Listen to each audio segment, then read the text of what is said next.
balikan ko lang po yung sa APIS. Nabanggit niyo po kanina na sumali na po yung Cebu Pacific dun sa pilot testing.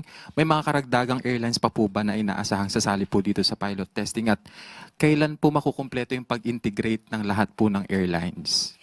Sa ngayon po, tama po na ang Cebu Pacific po ay nag-i-implement na po ito.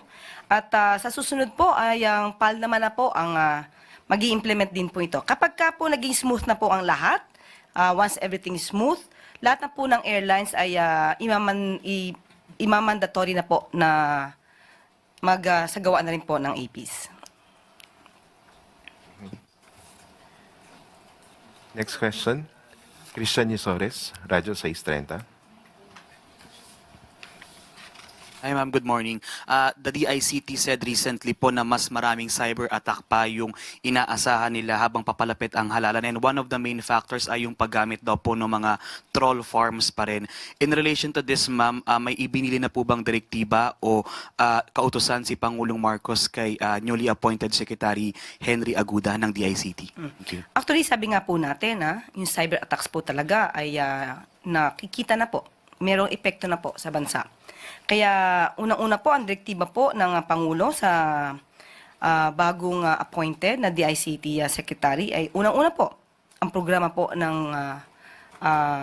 administrasyon patungkol po sa digitalization, pati po yung internet connectivity across the country, and of course, cybersecurity ang kailangan nating pagtuunan, lalo-lalo po sa ngayong panahon na mayroong pangangampanya at campaign period. Meron po bang magiging coordination din po ang PCO sa DICT sa inyo po mga initiatives and plano po against fake news bilang sa social media po mas lalong kumakalat yung mga maling impormasyon? Opo, hindi lamang po ang PCO. Lahat po ng ahensya na may concern po patungkol sa mga paglaganap ng fake news, lahat po tayo ay magtutulong-tulungan para po masawata, matigil ang fake news na ito. Thank you. Ann Soberano, Bomborazo. Yusek, good morning. How does the palace view or anong reaksyon ng palasyo sa naging pahayag ni US Defense Secretary Pete Hegseth that the US has great interest in expanding more military-to-military cooperation between the Philippines and the United States, and pointing out deterrence is necessary, especially the Philippines, considering the threats from the Chinese? Opo, magandang balita po yan para sa ating bansa. Katunayan nga po ay nagkaroon po ng reaffirmation ng US Ironclad, no? Commitment to uphold our mutual defense treaty. Pero ang mga detalye po niyan ay magkakaroon po mamaya ng presscon, ang DND po. Mamaya lamang po. So doon po natin tanungin lahat ang mga katanungan at mga detalye na napag-usapan ni US Secretary of Defense Pete Hegseth at ang Pangulo. So with this, ma'am, with the statement of Secretary Hegseth, ibig sabihin po ba na mas bubuhos pa ang tulong ng Amerika sa Pilipinas sa ilalim ng Trump administration? Hindi po ako makakapagbigay ng detalye sa ngayon. At sabi nga po natin, maya-maya lamang po ay magkakaroon sila ng presscon. At malamang po lahat ng detalye ay makukuha niyo maya-maya lamang po. Next question, Maricel Halili, TV5. Magandang umaga po, Yusek. Yusek, today is the birthday of former President Rodrigo Duterte. So, meron po bang gustong ipaabot si President Marcos o ang Malacanang sa dating Pangulo? Katulad po natin na sinabi natin noong nakaraan, dapat lamang po nating batiin ng happy birthday ang dating Pangulong Duterte. At kung maaari nga po nating kantahan lahat ng happy birthday ang Pangulo.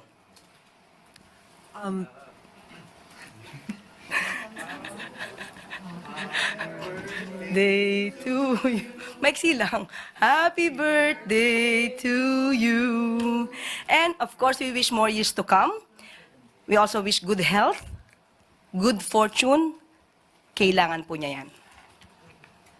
And of course, ma'am, ngayon habang sineselebrate yung birthday ni FPRRD, we're also expecting different activities both from pro and anti-Duterte. And obviously, this is very divisive. So what's your assessment on this? Do you see this as a failure on the part of government, not just on the part of administration, but on the part of VP Sara as well, considering that the brand of unity has always been the campaign of PBBM since day one.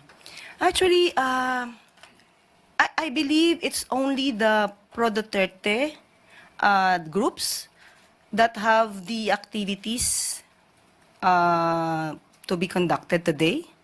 But with regard to the administration, we do not have any activity to celebrate the birthday. Po kasi ma'am sa Netherlands na mga victims na maggagawa rin ng activities. Well, anyway, hindi po natin kasi ito hindi natin mapipigilan kung ano mang gusto na gawing activity ng mga di umano mga biktima o yung mga nakikisimpatya sa mga naging biktima.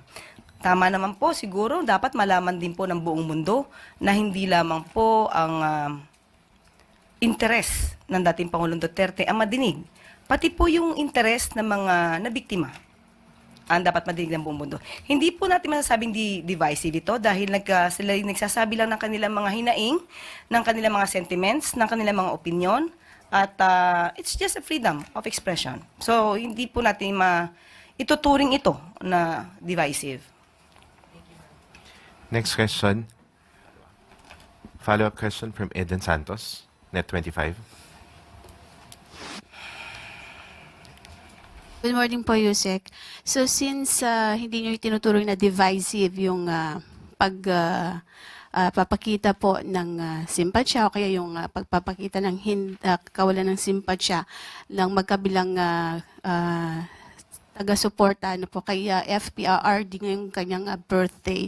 So yan po mga gagawing isasagawang mga pagtitipon ng mga taga-suporta nila sa Davao man o sa ibang lugar dito sa bansa ay okay lang din po yun. Hindi yun pipigilan ng ating mga kapulisan. Wala pong kautusan na pumigil sa anumang gagawing pagtitipon dahil ito po ay constitutional right ng bawat Pilipino. At huwag lamang po silang lalagpas at maituturing na ang kanilang mga ginagawa ay labag na po sa batas. At may bilin din po ang DOH, lalo't umiinit na ang panahon. Lagi lang uminom ng tubig, pumunta sa malililim na lugar, at kaya in other words, ingat. Ano na po yung mga parameters na pwedeng lumagpas sila sa limitasyon para naman po reminders lang din paalala doon sa mga magsasagawa ng mga pagtitipon or programa para sa birthday ni FPRRD po? Pag sumigaw na ibagsak ang gobyerno, isa yan. Kapag nagpatuloy ng pananalita para to sow fear, i-promote pa yung hatred sa government, bordering the line of inciting to sedition. Dapat alam po nila yan. Dahil sila naman po ay pinamumunuan ng kanilang mga leaders, so dapat alam nila ang kanilang limitasyon. Ang bawat responsibilidad ay may kaakibat na obligasyon. Ma'am, since kayo po ay bumati na ng happy birthday. Tayong lahat, hindi lamang ako. Tandaan natin yan. PRRD. Ang Pangulo po ba, wala talagang statement or kahit na letter na bumabati po sa dating Pangulo? Ang tanong lamang po sa akin kanina ni Ms. Maricel ay kung Malacanang. So lahat na po yan. Lahat na po kami bumabati rito ng happy birthday. Pero ang Pangulo po mismo, wala pong Pagkatapos po siguro ng kanyang napakahalagang meeting kay U.S. Secretary of Defense, tanungin natin kung meron siyang pabate. Going back po dun sa good news nyo kanina about pabahay, tinanong ko lang po kung kumusta na po yung 4PH ng Marcos administration. Ilang milyon na po bang pabahay ang naipatayo ng ating administrasyon para sa mga... Kung nakinig ka kahapon sa ating good news, meron po tayo patungkol dito sa San Juan. Ngayon po, sinasabi natin ay dito sa Davao. At ibibigay pa po namin yung iba pang nabuo at mga iba pang darating na programa. So, meron po tayong figures. Binanggit ko na po yan kahapon. At ngayon din po, binanggit natin. Okay. Thank you. Next question, Alvin Baltazar, Radyo Pilipinas. Yusek, good morning. Yes, good morning. Yusek, may lumabas lang na balita doon sa recovery ng 65 million pesos worth in line with the voucher program anomaly ng DepEd during the past admin ng agency. Any reaction from the palace regarding? Yes, maganda pong balita ito. Dapat nasama po ito sa good news. Dahil sa pamumuno po, tandaan po natin, ito'y nasa pamumuno na po ang DepEd ni Secretary Sonny Angara, na imbestigahan po ng mabuti yung ghost students, yung voucher program anomalies, at ito po ay magre-resulta ng 65 million marirecover po natin. Tandaan po natin, itong mga ghost students na to ay nagsimula noong 2021 to 2022 at 2022 to 2023. Ito po ay panahon ni dating Pangulong Duterte at panahon nung naging DepEd Secretary si VP Sara. So, with this result, we can now say that DepEd will not be put to dumpster. Hindi po mapupunta sa basurahan ngayon ang DOH dahil may ginagawa. Kung nagkataon po kaya na hindi pa siya ang naging pinuno nito, baka hindi pa po ito naimbestigahan. At hindi natin marirecover ang 65 million pesos na pondo mula sa mga ghost students. Yusek, follow-up lang sana. May nasampahan na ba ng asunto tungkol dito? At kung meron na, ilan yung mga nakasuhan na? Sa ngayon po, ang nasa balita po natin at sinabi po ni Secretary Angara ay nagbigay lamang po sila ng ultimatum, nagbigay ng demand letter para po dito sa mga schools na involve patungkol sa ghost students. At yun nga po ay base po sa kanilang investigasyon, makaka-recover po tayo. Pero yung patungkol po sa mga criminal actions, tatanungin po muli natin kung ano po ang balak na ni DepEd Secretary Angara patungkol dyan. Thank you po, Yusek. Thank you. Follow-up question. Gilbert Perdes, DWIZ. Next question.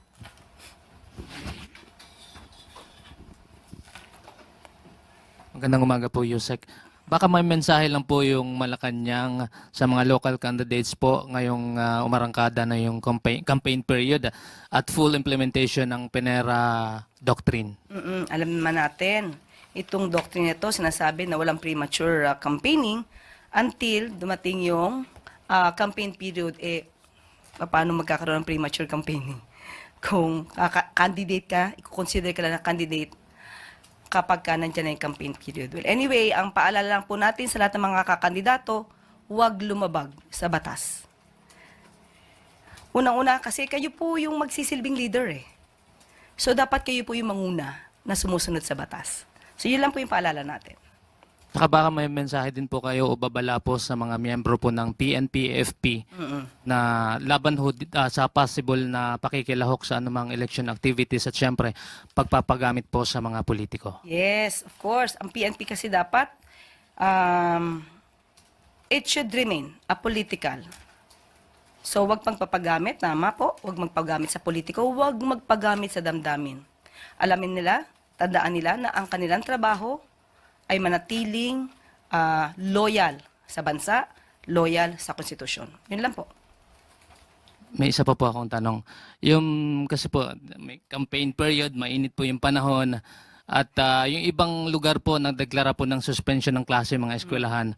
At yun nga, ina-encourage pa rin po ba ng Malacanang yung house-to-house campaign dahil sobrang init po ng panahon at possible na kumalat yung iba't ibang sakit sa ngayong panahon po ng summer. Nako, sa panahon po ngayon, hindi natin mapipigilan kung ano po ang balak ng mga kandidato, kung paano sila mangangampanya.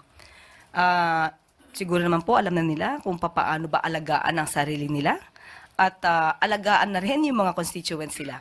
So, ipapaubaya po natin sa kanila ang desisyon na yan. But muli, pinapaalala ng DOH na mag-ingat, uminom palagi, pumunta sa malililim na lugar, at ingat. Thank you po. We have Leth Narciso, DZRH.